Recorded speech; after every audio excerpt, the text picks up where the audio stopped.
ملازمہ وہاں دوڑی چلی آئی تھی۔ کہاں ہے علیشہ؟ اس کی بھاری آواز کسی دھاڑ سے کم نہ تھی۔ ملازمہ کے پاس جیسے کوئی جواب نہ تھا۔ میں پوچھ رہا ہوں میری بیوی کہاں ہے؟ وہ ایک لمحے میں اس کے سر پر جا پہنچا۔ میں نہیں جانتی، اس نے بمشکل کہا۔ اس کے جواب پر بدر کو اپنا فشار خون بڑھتا محسوس ہوا۔ تم نہیں جانتی تو کون جانتا ہے؟ یہاں تم ہی تھی نا اس کے ساتھ؟ بدر کا بس نہیں چل رہا تھا کہ اس امارت کو ملازمہ کے سر پر گرا دے۔ جی ہاں میں ہی تھی، لیکن ہم تو سرکار کے غلام ہیں صاحب۔ 2 آدمی آئے اور سرکار کی اجازت سے بیوی کو لے گئے، ہم کیا کر سکتے ہیں اس میں؟ اس کے غصے سے خائف ہوتی وہ قدرے پریشان ہوتی بولی۔ کون سے 2 آدمی؟ میں نہیں جانتی۔ تو پھر جو جانتی ہو وہ بتاؤ، ورنہ یہ فارم ہاؤس تم سب کے سروں پہ گرا دوں گا۔ اس کی گرجدار آواز سن کر وہاں آتے 2 مسلح آدمیوں کو گھورتا وہ بظاہر اس ملازمہ سے مخاطب تھا۔ دیکھیے سائیں، یہ زنانی سے بات کرنے کا کوئی طریقہ نہیں ہے۔ ہم صرف آپ کو اپنے سرکار کی وجہ سے برداشت کر رہے ہیں۔ ان کا حکم تھا کہ آپ کو بی بی سرکار سے ملنے میں کوئی رکاوٹ نہ آئے، لیکن اب بی بی سرکار یہاں نہیں ہے، تو بہتر ہے کہ آپ یہاں سے چلے جائیں۔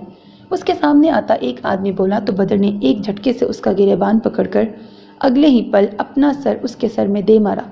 وہ ناک پر ہاتھ رکھتا بے اختیار پیچھے ہوا۔ نتیجتاً دوسرے والے نے اس پر رائفل تان لی۔ یہ وار تمہیں یاد دلائے گا کہ بدر لگاری سے بات کرنے کا کیا طریقہ ہے۔ اور تم خاتون، میں سوال دہرا رہا ہوں، کون تھے وہ 2 آدمی؟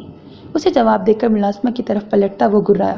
وہ ایک بی بی کا بھائی تھا، دوسرا ذرا بڑی عمر کا تھا، شاید تایا سائیں کہہ رہی تھی بی بی اس کو۔ ملازمہ نے اس کے بدترین شک کی تصدیق کرتی تھی۔ آخری سوال، کس کی اجازت سے لے کر گئے ہیں وہ اسے؟ اور تم بتاؤ، کس کی اجازت سے تم مجھے یہاں آنے دیتے ہو؟ ایک ہی وقت میں اس نے ملازمہ کے ساتھ ساتھ اس زخمی آدمی سے بھی سوال کیا۔ عالم سرکار کی اجازت سے لے گئے ہیں۔ ملازمہ کی آواز کانپتی ہوئی تھی۔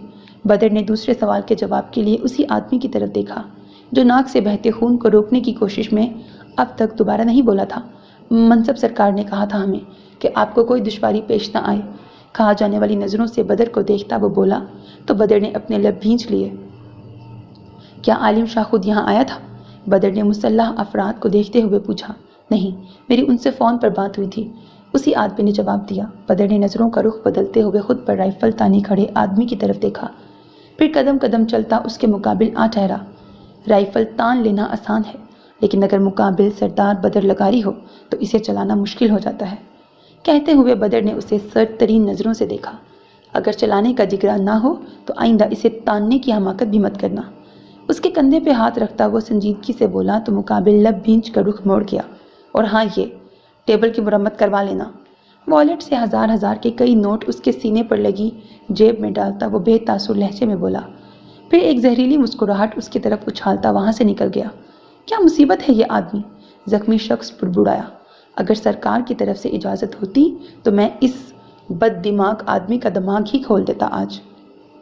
ہاں، اور پھر جو پھاٹک کے باہر اس کی فوج کھڑی ہے وہ ہم سب کا دماغ کھول دیتی۔ باہر کی طرف قدم اٹھاتا وہ زخمی شخص تپے لہجے میں بولا، کتنا سونا ہے لیکن چلتا پھرتا بارود ہے، مجھے ڈر لگ رہا تھا کہیں ہمارے سروں پر ہی نہ پھٹ جائے۔ ملازمہ نے بھی لب کشائی کی۔ او چل تو اپنا کام کر، آیا بڑا سونا۔ اسے ٹوکتے ہوئے وہ دونوں آگے پیچھے باہر نکل گئے۔ پشت پر ہاتھ باندھے وہ حسرت بھری نگاہوں سے آسمان کو تک رہا تھا۔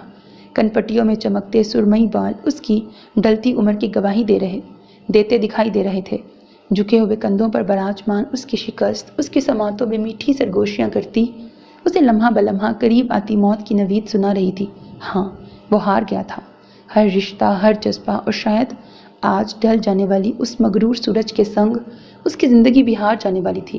وہ یعنی ولید شاہ اپنے گناہ کی سزا یقیناً آخری سانس تک بھگتنے والا تھا۔ صدر مجلس کی نشست سنبھالے بیٹھے وقار شاہ کی آواز اس کے کانوں میں گونجتی اس کا دل لرزا رہی تھی۔ میں وقار عالم شاہ مجلس صدر سید ذوالفقار عالم شاہ کے فرزند کے طور پر اور اس گدی کی عظمت کو گردانتے ہوئے یہ واضح کرتا ہوں کہ ولید عالم شاہ 21 برس پہلے زنا بالجبر جیسے غلیظ گناہ کا مرتکب ٹھہرا تھا، اور اب چونکہ وہ اس گناہ کو خود قبول کر چکا ہے لہٰذا میں ولید شاہ کو کل بعد نماز عصر 70 کوڑے مارنے کا فیصلہ سناتا ہوں، جس میں ترمیم کی کوئی گنجائش نہ ہوگی۔ ان کا لہجہ اٹل اور انداز مضبوط تھا۔ گو ذوالفقار عالم شاہ کی طبیعت بگڑ چکی تھی، لیکن بہر طور مجلس یوں ادھوری نہیں چھوڑی جا سکتی تھی، سو وقار شاہ نے گزشتہ شام ہی اس کا فیصلہ کر ڈالا تھا، جس کے بعد کچھ کہرام سمجھ گیا تھا۔ رو رو کر زہرا کی طبیعت بگڑ چکی تھی۔ ولید اس سے نظر بچاتا پھر رہا تھا کہ اس عورت کا سامنا کرنا اس کے بس سے باہر تھا، جو اپنی ذات کو تباہ کر دینے والے شخص کی خاطر اذیت میں تھی۔ آہ زہرا آہ، کب سوچا تھا کہ میں وہ سب کر گزروں گا۔ میں کسی کو یقین نہیں دلا پایا، لیکن اللہ جانتا ہے وہ سب میری پلاننگ کا حصہ کبھی نہیں تھا۔ ولید نے بے اختیار گہرا سانس فضا میں خارج کیا۔ اس کی روح کانپ رہی تھی۔ ہاں، وہ ڈر رہا تھا۔ وہ بوڑھا ہوتا مرد کسی بچے کی مانند خوف زدہ ہو رہا تھا۔ وجہ موت نہیں تھی، موت کے باعث زہرا اور اس کے مابین حائل ہو جانے والی جدائی تھی۔ صبح کی ہوا چھوٹے قدموں سے رقص کرتی اس کے گرد ہی گنگنا رہی تھی، لیکن وہ ہر احساس سے مبرہ فقط اسے کھو دینے کی اذیت میں مبتلا تھا۔ ابھی جی، اس کی مترنم آواز کانوں میں پڑی تو ولید شاہ کو لگا اس نے کچھ غلط سنا ہے۔ پلٹ کر کچھ بے یقینی سے پکارنے والی کی طرف دیکھا۔ لب سختی سے بھینچے آنکھوں میں آنسو لیے وہ اسی کی طرف دیکھ رہی تھی۔ ولید شاہ کو لگا وہ اس چہرے سے محروم ہو کر موت کے بعد بھی سکون نہیں پائے گا۔ دروازہ کھول کر وہ اندر آیا تو اسے کمرے میں ٹہلتا پایا۔ چہرے کی رنگت متغیر ہو رہی تھی، آنکھوں کی ویرانی صاف عیاں تھی۔ وہ قدم قدم چلتا اس کی جانب آیا۔ کیوں خود کو ہلکان کر رہی ہو؟ وہ سنجیدگی سے بولا تو مہربا نے بھیگی آنکھوں کی پلکیں اٹھا کر اسے دیکھا۔ میں کر رہی ہوں یا یہ زندگی مجھے کر رہی ہے؟ اس کی طرف شکوہ کنہ نظروں سے دیکھتی وہ لرزتی ہوئی آواز میں بولی۔ تو منصب نے اپنے لب بھینچ کر اسے دیکھا۔ تم کر رہی ہو ماہی، صرف تم۔ اسے بازوؤں سے تھامتا وہ ایک ایک لفظ پر زور دے کر بولا۔ اگر تم ایک بار جا کر چاچو کے سینے سے لگ جاؤ تو تمہیں سکون مل جائے گا ماہی، منصب نے سنجیدگی سے کہا تو مہرما کی آنکھوں سے آنسو گال پر لڑک آئے۔ یہ ممکن نہیں ہے۔ دہکتی ہوئی بٹی کی مانند جلتی آنکھوں سے اسے دیکھتی وہ ہر درمی سے بولی تو منصب نے دانت پر دانت جماتے ہوئے اس کے بازو اپنی گرفت سے آزاد کر دیے۔ اس کی جلتی سلگتی آنکھیں دیکھنا اس کی برداشت سے باہر تھا۔ تو ٹھیک ہے پھر، رو کیوں رہی ہو؟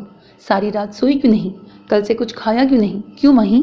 تمہاری ماں اس وقت شدید اذیت میں مبتلا ہے، کیوں اس سے منہ چھپائے یہاں اپنا غم غلط کر رہی ہو؟ جاؤ اور ان کا سامنا کرو، پھر کھاؤ پیو، اپنا خیال رکھو۔ جب قطع تعلقی اختیار کی ہے تو پھر پوری طرح کرو نا، بن جاؤ بے حس۔ مت سوچو اس بارے میں جس بارے میں سوچ کر تمہاری یہ آنکھیں دکھ رہی ہیں ماہی۔ اپنا غصہ ضبط کرنے کی ناکام کوشش کرتا وہ سخت لہجے میں بولتا چلا گیا۔ مہرما کے آنسوؤں میں اضافہ ہو گیا۔ میری بات سنو۔ ایک جھٹکے سے اس کے بازو اپنی آئینی گرفت میں جکڑتا وہ گرایا۔ میں تمہیں یوں روتا بلکتا نہیں دیکھ سکتا، سن رہی ہو تم؟ تمہاری آنکھوں کی سرخی میرا دل چیر رہی ہے، سمجھ رہی ہو تم؟ ضبط آزما نگاہوں سے اس کا سرخ چہرہ دیکھتا وہ بولتا چلا گیا تو مہرما کے لبوں پر ایک سسکی نے دم توڑا۔ منصب کو لگا وہ پاگل ہو جائے گا۔ ایک مسلسل اذیت تھی جو کل شام سے اس کا گھیراؤ کیے ہوئے تھی۔ اس پر متضاد اس دشمن جاں کی بے چینی اسے مزید پریشان کر رہی تھی۔ ماہی، منصب نے اسے جھنجھوڑ ڈالا تو وہ تڑپ کر اس کے شانے سے لگی۔ یہ سب روک لو منصب شاہ، وہ مر جائیں گے اور میں انہیں مرتا ہوا نہیں دیکھ سکتی۔ بچوں کے سے انداز میں پھوٹ پھوٹ کر روتی وہ منصب شاہ کا دل خون کر گئی تھی۔ پلیز کچھ کرو نا منصب۔ اپنا سر اٹھاتی وہ ہچکیاں لیتی بمشکل بولی تو منصب نے جھک کر اس کی پیشانی چوم لی۔ بے اختیار اس کے گرد اپنے ایک بازو کا گھیرا بنا کر دوسرے سے اس کا سر سہلایا تھا۔ میری جان، میری زندگی، رونا تو بند کرو یار۔ کیوں روتی رہو گی تو منصب شاہ کچھ نہیں کر پائے گا، کچھ بھی نہیں۔ اس کے بھیگے گال صاف کرتا وہ نرمی سے بولا تو وہ آنکھیں میچتی نچلا لب دانتوں میں دبا گئی، جیسے خود کو مزید رونے سے روکنے کی کوشش کی تھی۔ ادھر دیکھو میری طرف۔ اس نے اسے خود سے الگ کرتے ہوئے اس کی تھوڑی اونچی کی۔ مہرما نے آنکھیں کھول کر اس کی طرف دیکھا۔ تم چاہتی ہو وہ زندہ رہیں؟ اس نے پوچھا تو مہربا نے فوراً اسبات میں سر ہلایا۔ بالفرض اگر وہ اپنے لیے یہ سزا منتخب نہ کرتے اور اللہ ہی کی طرف سے انہیں موت آ جاتی تو ماہی، تو کیا تم بروز قیامت انہیں رسوا ہوتا دیکھنا چاہو گی؟ منصب نے کافی سنجیدگی سے سوال کیا تو اسے دیکھتی مہرما کے لب ایک بار پھر لرز اٹھے، آنکھیں یکدم سمٹی تھیں۔ تم کہتے ہو مت رو ماہی، لیکن تم مجھے رلا رہے ہو منصب شاہ، ایسی باتیں مت کرو۔ دونوں ہتھیلیاں اس کے سینے پر جما کر اسے پیچھے دھکا دیتی وہ روتے ہوئے چلائی۔ منصب کو لگا وہ اسے سمجھا نہیں پائے گا۔ اس نے سرت سے اس کی کلائی جکڑی۔ ماہی میری بات سنو زندگی۔ منصب نے پھر سے کوشش کی۔ نہیں سنوں گی کچھ، یہ سب تو بالکل نہیں جو تم کہہ رہے ہو۔ میرے ابی جی نہیں مر سکتے، بالکل نہیں، میں انہیں مرنے نہیں دوں گی۔